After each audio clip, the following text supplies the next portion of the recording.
Let's ride.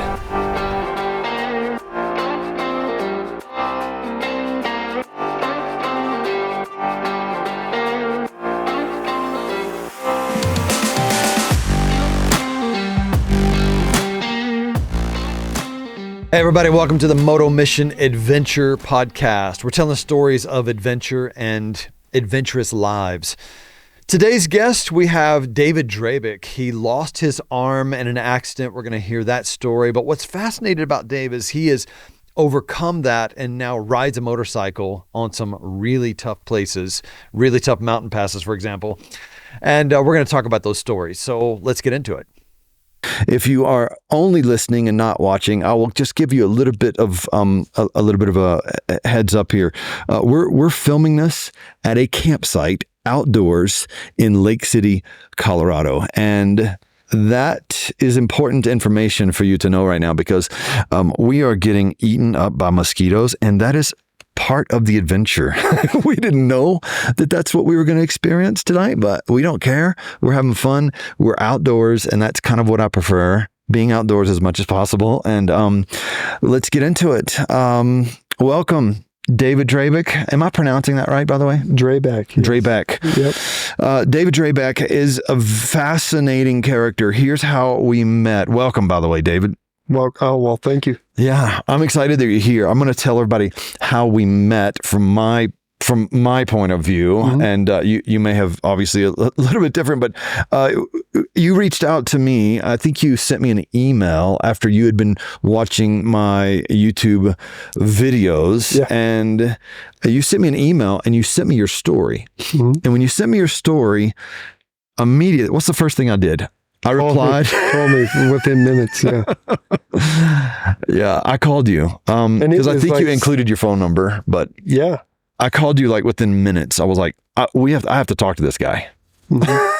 It was like 6 or 7 weeks after you told me to email you on your YouTube. Oh, that's right. Oh, that's right. That's right. And I had like 30 minutes to kill, and like something popped into my head. Hey, email this guy, and so I did. I don't even remember me asking you to email me, but we were chatting in the comments. It was about Warloop in Arkansas, and I was going to do the TAT that following week. And and I said, say a prayer for me, kind of jokingly. I said, say a prayer for me. I'll be doing Warloop next week on the TAT with my Africa twin, and I only have one arm. And you said, one arm what? You said, send me your story.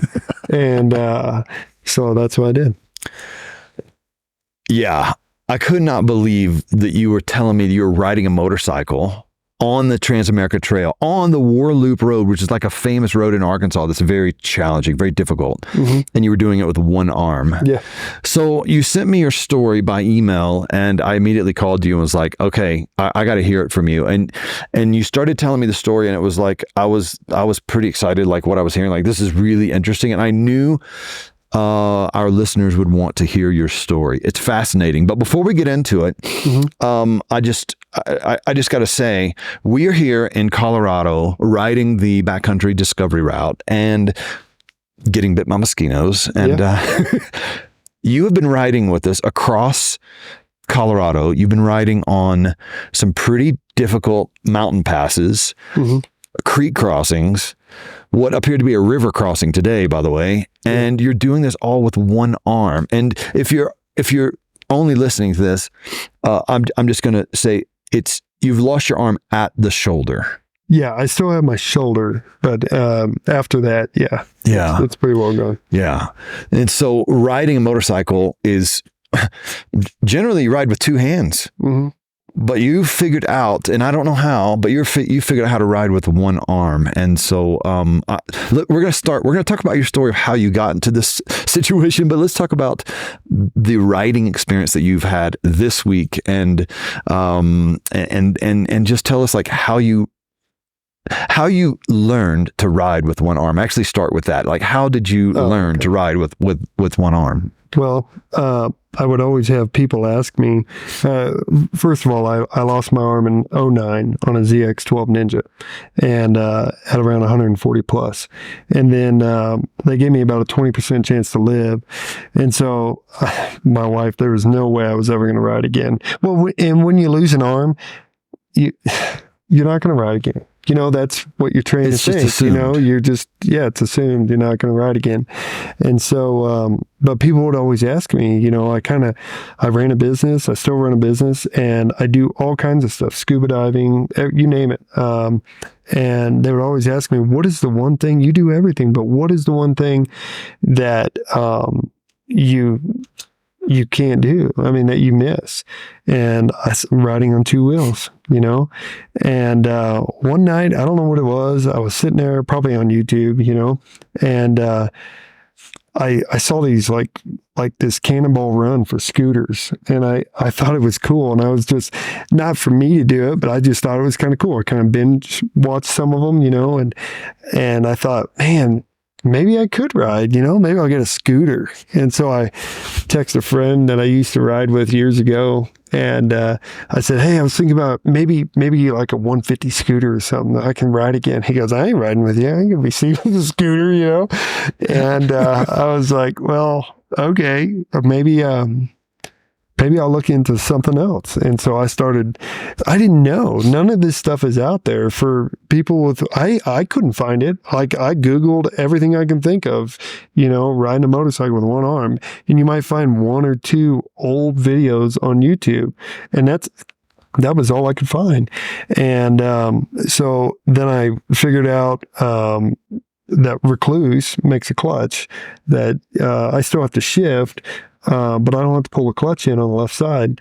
And so let me just jump in right here, because generally, you know, for some who don't know, like the clutch is on your left handlebar, correct. and that's a pretty important part of riding a motorcycle is using the clutch. Right. And a lot of people don't understand what the alternative would be. So you said it's a Recluse clutch. That's a brand, Recluse. Yeah, Recluse auto clutch. And it turns it into like an auto clutch. Explain that real quick, if you don't mind. Like centrifugal, not even centrifugal. You still have to clutch, so or shift.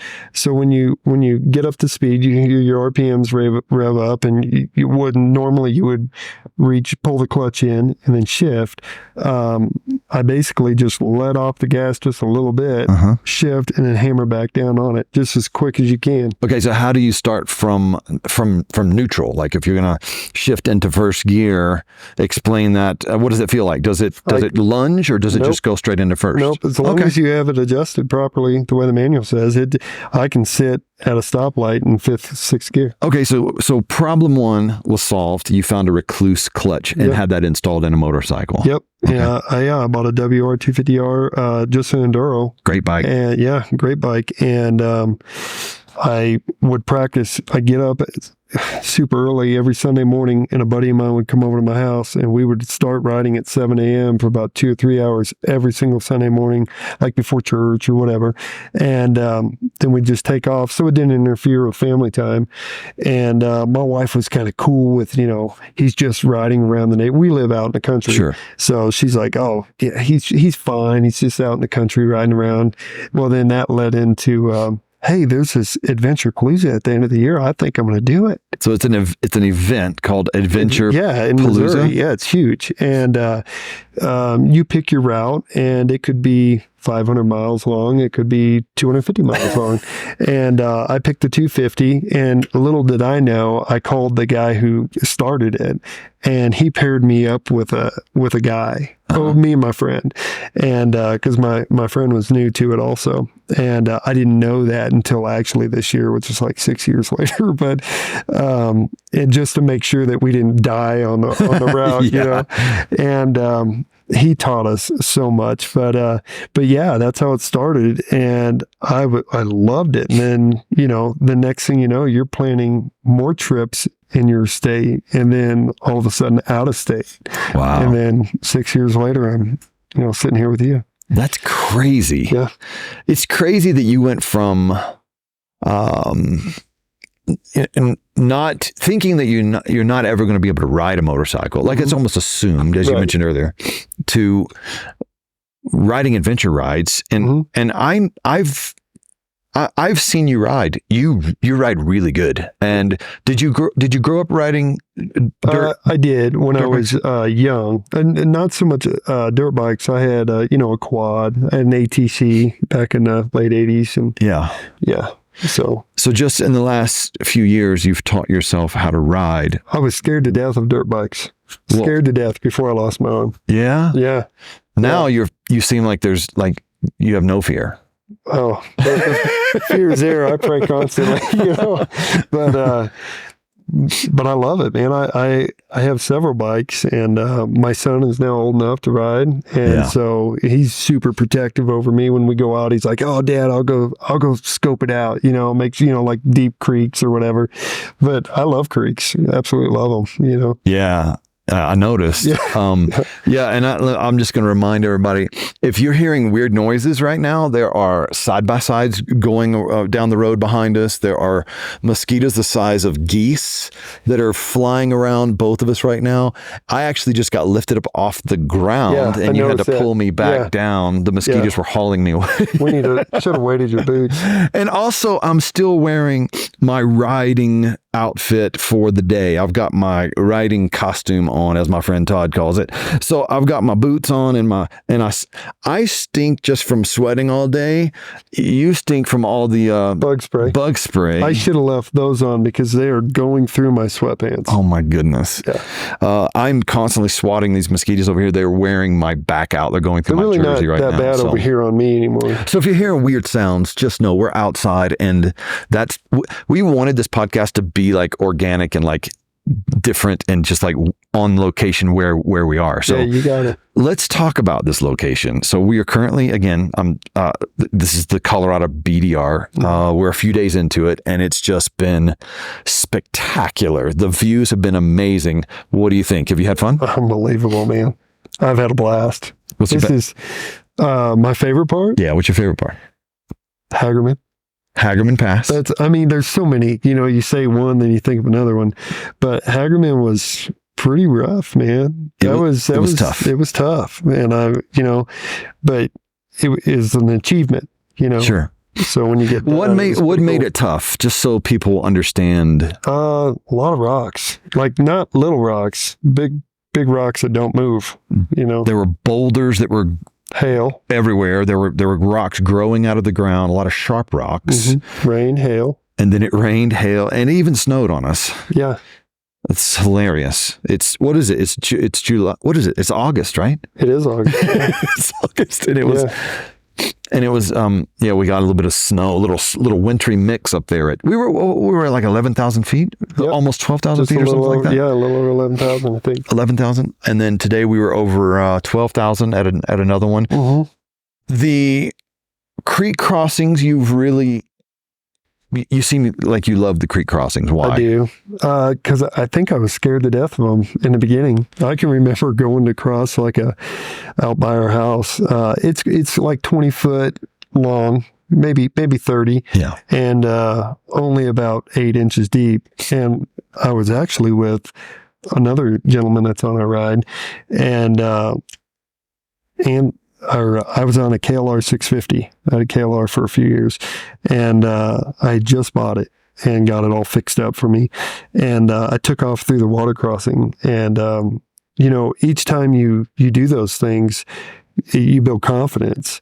And with confidence, you could do more. You're not scared, and you can refine it as you go through. In my opinion, that's what it is. Yeah. So the theme that I am, for my life anyway, the theme for me has been less fear, more adventure. You see it on the side of my motorcycle here. It says less fear, more adventure.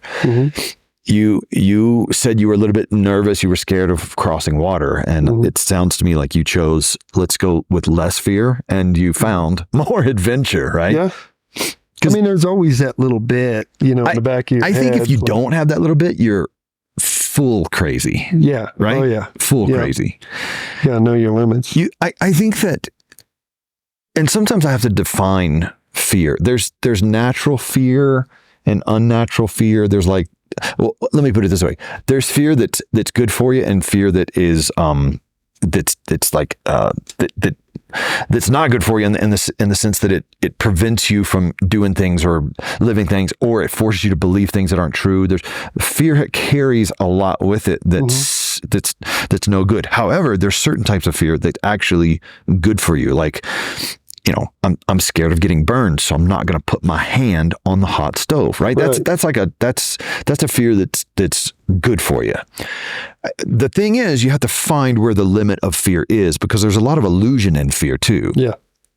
And like, for many years of my life, 25, 26 years, I've performed as a stage illusionist and a stunt artist. And so people ask me about some of the crazy things that I do on stage, and I found like where like real danger started, and then where people thought danger started, and there's that little gap in between, and that's where I played. Like I found that, and moved that, like pushed the envelope or moved that to the edge. And I think that if you discover where we think danger is, but then where reality of danger is, like a lot of times you find adventure in those moments. For example, you crossing the creek. At first it was like, oh no, I don't know if I can do this. Well, it wasn't as dangerous or as scary as maybe you thought in the first place. That was the case for me when I started crossing creeks. I'm like, I don't know if I can do this. So there was a gentleman when I was learning how to ride, and we were actually talking about his YouTube channel last night from Australia, and he said something that stuck out. I mean, huge to me. It was like amazing that he said it. And he said, don't ever take any unnecessary risks. So just because you can do it, well, here I am riding with one arm. Maybe that's not the best analogy, but just because you can, jump that double or whatever, maybe doesn't mean you should, and that's what it was for me with only having one arm, because I still have a limitation. Yeah. Like there's some things that you guys do faster than I can do. Yeah. Like those watersheds today. Yeah. So there's things that I can do it. I just can't maybe do it as fast. Yeah. And it's frustrating. Yeah. But you know what? I thank God that I'm still doing it. Yeah. That's about it. Yeah. And I think what you're talking about really is like you manage the risk. And I think learning how to manage risk, like you're kind of stewarding that. That's the part of like, you find in that you find like some fear is good for you and some fear is not good for you. And knowing your limitations. Exactly. Yeah. That's huge, because at the end of the day, I still have a wife and a family that need me. Of course. Of course. And the bike that you're riding with us this week is? A Honda 450 RL. Honda 450 RL. Yeah. And I didn't mention one other thing. Besides the Recluse, I use a Scott steering dampener. So that really, it's like my left arm. It really helps. Yeah. So to an extent. Yeah. So the dampener, and you have that turned up pretty aggressive, like pretty tight is what I'm trying to say? It's about halfway. Okay. Yeah, maybe 2/3. I can't remember what I had put that one at. Yeah. Don't want to set it all the way, fall right over. Yeah, sure. Well, I have seen you, I'm not going to say crash. I've seen you fall down. Look, I was stopped. Okay. I was stopped. The bike kept wanting to keep going. We were on a hill. So, yeah. Well, actually, I didn't think I had my camera going, but I caught you. I reviewed the footage and I caught you. And it's okay. See, we all fall down, right? Yeah, we do. But I was honestly kind of curious, like, what happens, man, if you fall? Like, you don't have the ability to, like, catch yourself on half of your body. Yeah, on my Africa Twin, I have fallen off that one probably 6 or 7 times, mainly just like low speed stuff, getting the wobbles like today. Only I saved it today, but on that one, it was it's so heavy once it goes, Right. So I just jump off and roll off. But, and then several, like 5 times in a row with the mud caking up into the front fender. So, yeah, fix that problem. But wow. But yeah. Well, I mean, I guess it was yesterday I saw you fall off the bike. Like it was a really steep, very off camber section that you were having to kind of make a big right-hander and then stop. Well, when you put your right foot down, it was way down. Yeah. And I knew it was way down. Yeah. So the bike, what do you do? Oh, you're in that. The bike was basically upside down. That's how steep it was. I just jumped off. Yeah, it was interesting to see you. I saw you. I was like, man, he doesn't have the ability to catch himself in the way that I would, or any of us who were riding with you. And I was just reminded of like the incredible disadvantage, but you've overcome so much. I'm just inspired by it. I just think it's fascinating to me. You're a fascinating individual. Do you know this? I'm telling you, man, it's fascinating to watch you ride. I have lots of good footage. You guys got to watch the videos because this is all going to be on the YouTube channel. But I wanted to ask you, you've ridden some really kind of, interesting and famous rides in different parts of the country, to my understanding. What's some of the rides that you've done?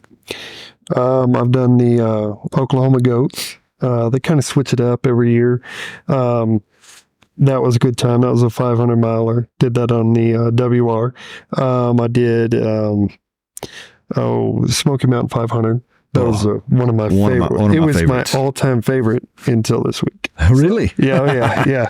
It definitely, and it's closer to home. So, it's something to do. Lots of creek crossings on that one. I've done the Trans-American Trail.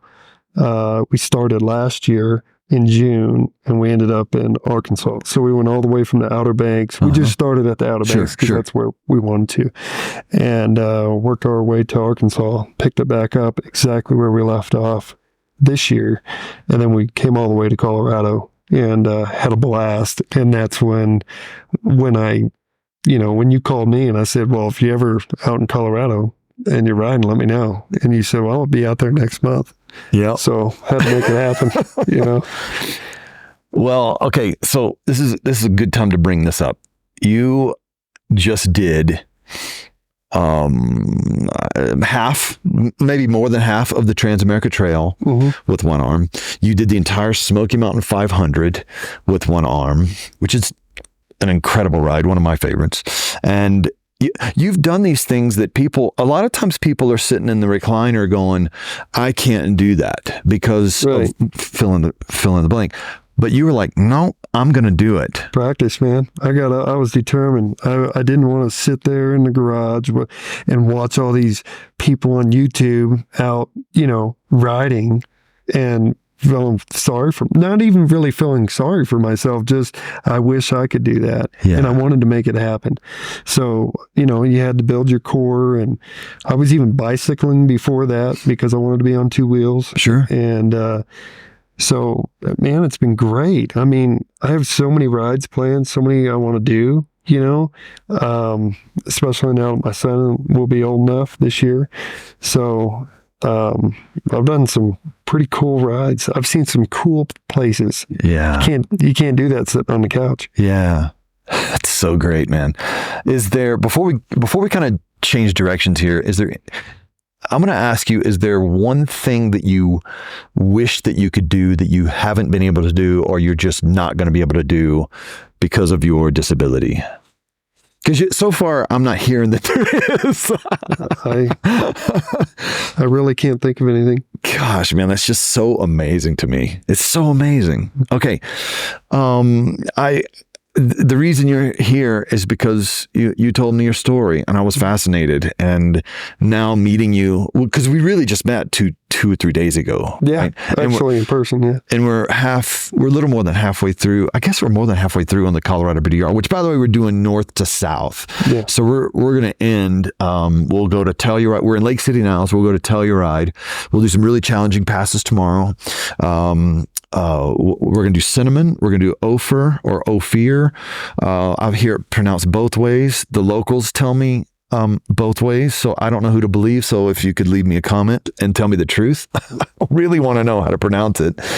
And anyway, so let's just get into your story. I want to know what happened. Well, first of all, I was raised Christian. Stepdad was radio DJ, Christian radio DJ, retired at that. My mom was a believer. And so, I knew what my faith was, my version of it. Okay. And I think we can't fit God into our life. We need to fit into his.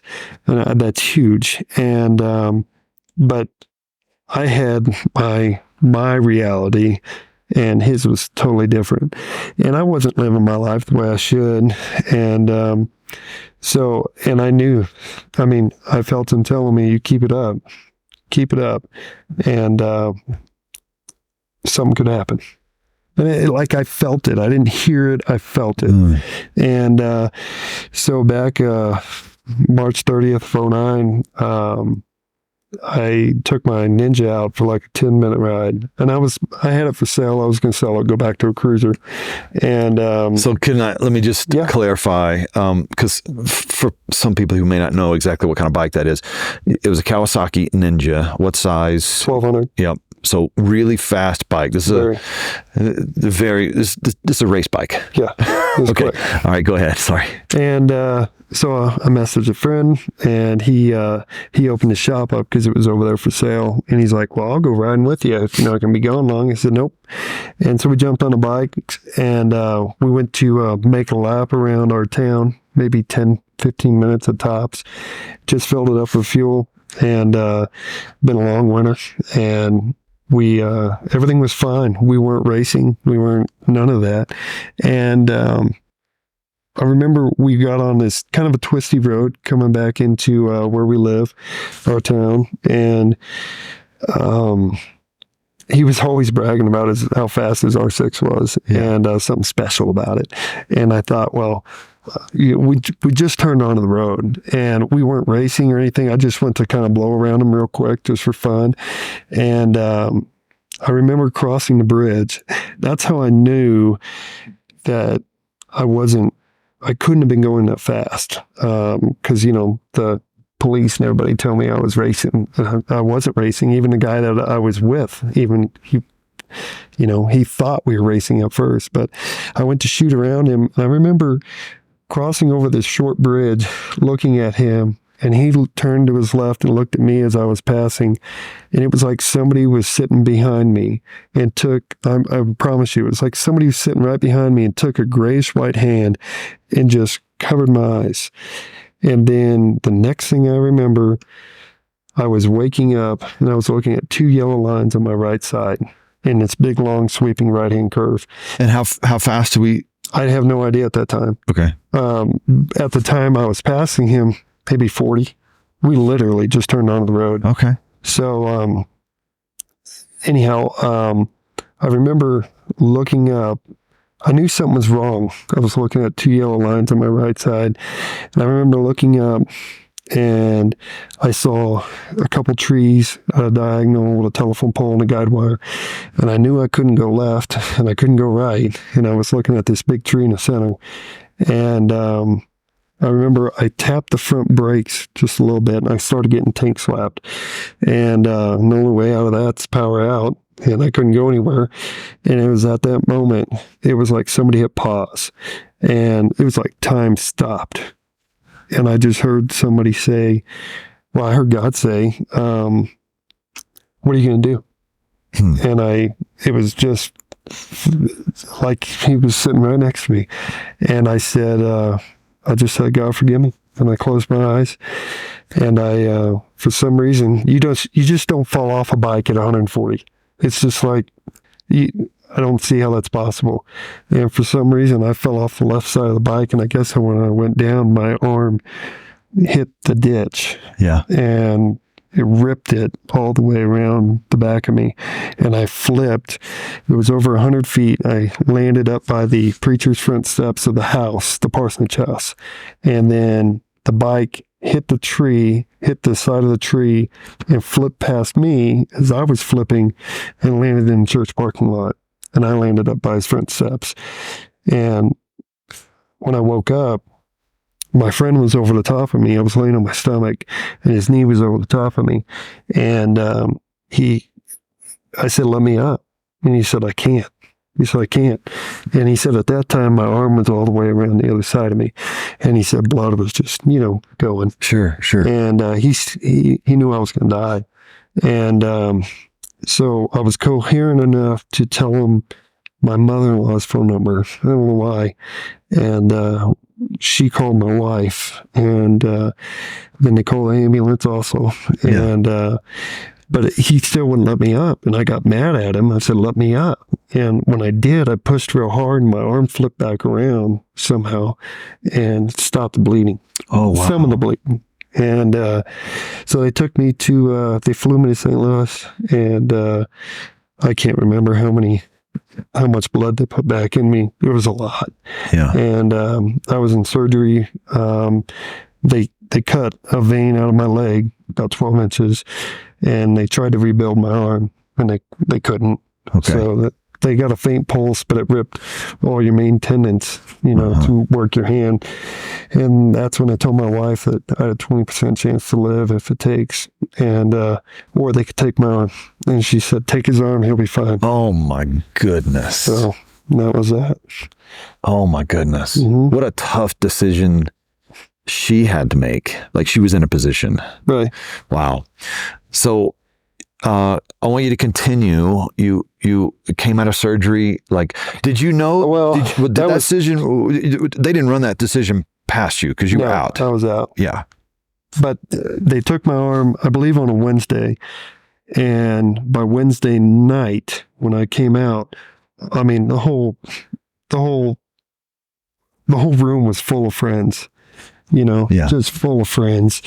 And I remember sitting there playing cards with my neighbor, and then him helped me try and shave. He's so doped up, and so weak. And then I remember more surgeries. And but what was tough was when everybody was gone, and you're laying there in bed and in a hospital bed. And I remember thinking, God, what am I going to do? Yeah. I had such a weight, and I just asked him to take it, just take it all. I remember it was probably 2 or 3 o'clock in the morning, and I was fighting it, Yeah. And it was the craziest thing, man. It was like a weight lifted off me. And I wasn't, the model Christian right afterwards or nothing. But it took time, It takes a lot of time. So, but you would say that got your attention? Yes, it got my attention big time. And your faith became very real, or kind of found a new level? Found a new level, and it's been getting better every day. Wow. Honestly, a lot of that's with age too. Yeah. Some people mature faster. I was kind of adventurous. Only just go. You weren't going to tell me what I could or couldn't do. And I thought I was a good husband. Thought I was a good father. I still think I was, but definitely wasn't the model husband and father. How old were your kids when you had your accident? My son was 1, and I think my daughter was 11. Okay. I think. How did they adapt to Daddy with his new situation? My daughter was great. My son, it was kind of tough, because he was so young. Yeah. He was young. It was hard to pick him up. That was very tough. In the beginning, you had to learn a whole new way of life. And I was laying there in the hospital bed trying to figure out how I was going to go to work. And, I just remembered that, well, your equipment came with a belt, and it hooks right on. And I was like, oh, I never even used one of those in all the years I was doing that job. And just figured it out. So, yeah. What job? Hardwood floor layer, and I refinished hardwood as well. That seems crazy in itself that you're doing that with one arm. Yep, every day. But you just figured out how to do it. Yep. Gosh. Lay tile and everything, yeah. Yeah. Wow. What would you say to someone in terms of your faith, like what you've learned, what would you say to someone else who maybe doesn't have faith, or maybe someone who is young or immature in their faith? Like what would you say to them, knowing what you've been through, seeing how you've grown, seeing how your eyes have been opened to the reality of God? Like what would you say to someone else? Don't wait. Don't wait, because the thing is, you never know. You're always a heartbeat away from being dead. Yeah. And you're going to go one of two places, whether you believe it or not. And if I'm wrong, I haven't lost anything. Sure. But if you're wrong, yeah, you've lost everything. Right. For eternity. Yeah. So, yeah. Interesting logic. Yeah. Man, that's phenomenal. It's amazing to be able to sit out here and just like hear it face to face as side by sides race by us over here. Yeah. I'm so glad that you're out here with us, and that's a very loud side by side. He's like, I'm trying to be quiet. I know. It's good that you're here riding with us. I had no idea what to expect. You were like, hey, I might slow you down. I was like, man, you were great. I'm going to ride with you no matter what. But here's to my surprise, we're going fast and you're hanging with us. Yeah. And I may have pushed you a little bit to see what you're made out of. Yeah. But I think I knew. I just meeting you, like immediately, I was like, this dude's for real. And so I was just stoked to get to know you this week. And man, all you guys have been great. Yeah, there's a group. Corey. Yeah, there's a group riding with this friend from Tennessee. You brought a friend from Missouri, and he's been great. And then we randomly bumped into a guy on the trail, and Doug is riding with us as well. Doug from California, and we have other people that we've been bumping into. And there's people gathered around us right now, all watching and listening as we're filming this right now. So if people are like, what is he pointing at? So but yeah, we've had an incredible time. This has been such an adventure. Yep. I've had a blast, man. I mean, I wish it couldn't end. That work keeps getting in the way. Yeah. Well, I'm so thankful that you're out here doing this trip with us, and you've really made this trip wonderful for us. So, well, I've been blessed, man. This was an awesome trip. I loved it. Yeah. So, last words to all of our adventure seekers out there. What would you leave them with? Probably not to wait. Yeah. You don't have to ride a bike or scuba dive just pick something that you want to do that you've been putting off and practice at it. Learn to do it and do it well. Yeah. David, thank you so much. Thank you. Shaking your hand right now, dude. It's cold. It's been, the temperatures are falling, but the mosquitoes are still here. But so good to get to know you. And it's an honor to be able to ride with you. It really has been. And we've had some incredible experiences that I can't wait for the rest of the world to see, the random crazy things that happened. And we're gonna keep going tomorrow and finding more adventure. Yeah. Less fear, more adventure. That's right. Right? Wow. Thanks for listening. This has been an interesting podcast, talking with this guy right here on my left. And so thank you for listening in. Leave us comments, reach out. I'm easy to find, brockgill.com. We're going to keep going. And this is just so fun to do this and meet guys like you. So that's what this thing is all about. Keep watching. There's a lot more adventure coming.